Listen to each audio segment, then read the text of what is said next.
it's Jenny with Wynn Hill Worms.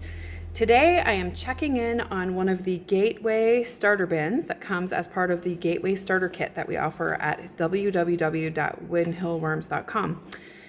As I open this bin, the first thing that I'm seeing is that maybe I waited too long to feed these guys because it looks like they got hungry enough that they started to eat the cardboard that was covering things here.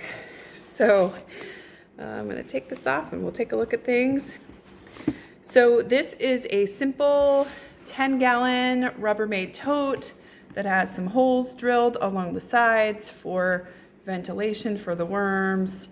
There is a small kind of Dollar Tree bin in here that has circular kind of smooth looking holes so that the worms can get in and out if they want to.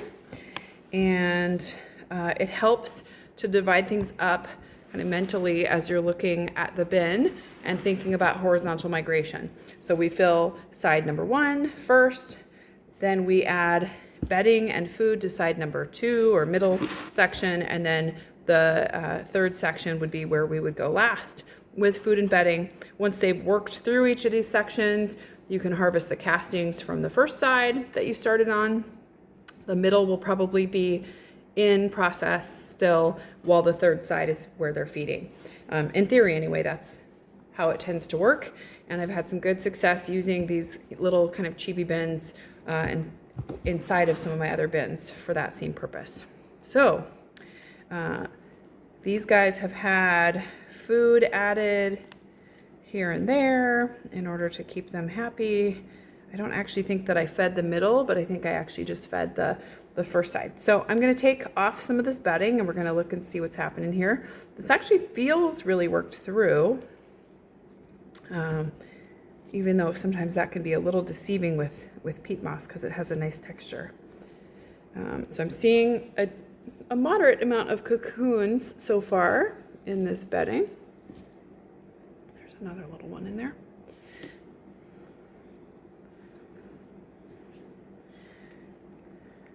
And the fact that they started eating the cardboard and the fact that this looks pretty smooth does make me think that we have kind of a bunch of hungry worms in here.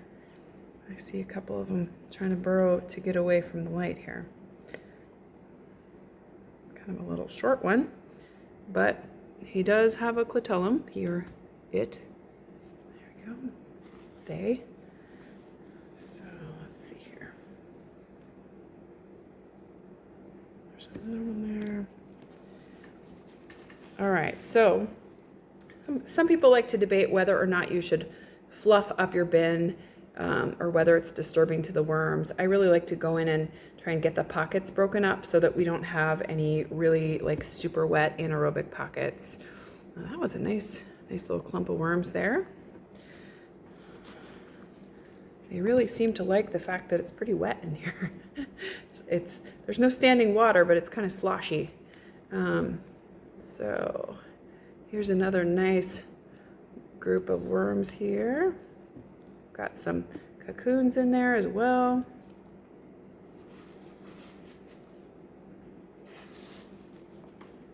All right, so lots of worms in there.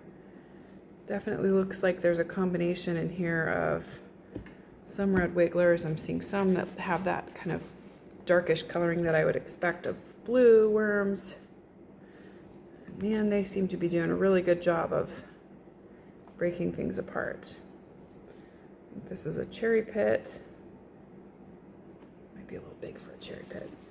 Keep that in there. All right. So we'll get all of this kind of redistributed. And then we will feed. So in terms of bedding, I've been experimenting with different beddings over the years, and I have coconut coir and peat moss and shredded paper and shredded cardboard. I bought some hardwood pellets that are intended for smokers. They are food grade and don't have any additives. I tried soaking them in water and they, kind of fluff up. because they're compressed, and so they decompress and kind of fluff up. They just have a weird texture, so I haven't really been crazy about using them in the bins. And I actually don't love the texture of coconut coir. Peat moss gets debated quite a bit because of its potential sustainability issues, but I do really like the texture of peat moss in the worm bin. It has a nice texture when you get to the castings. Lots of little guys over here. All right, so some little maybe avocado shell remnants here. So I've got the last little bit of this kind of fluffed up from beside this basket on this side. See, there's actually a lot of cocoons in here. So we'll get this kind of lumped back up over here, and then I'm going to add the food to the middle zone.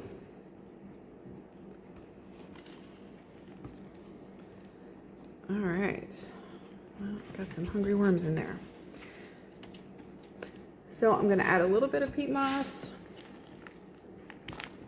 and this is dry. A lot of the times we will make sure that this is moistened before you get it in here. The fact that this bin is pretty wet, and the fact that the food scraps that I'm about to put in here are frozen and thawing, I think that this is going to be fine in terms of moisture. So the table is sliding away. So you're going to see this is more than this bin is going to get, but I froze all of these in the hopes that I would eliminate any eggs from fruit flies.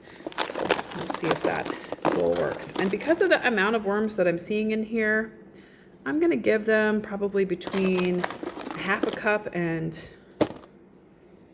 3/4 of a cup-ish of food.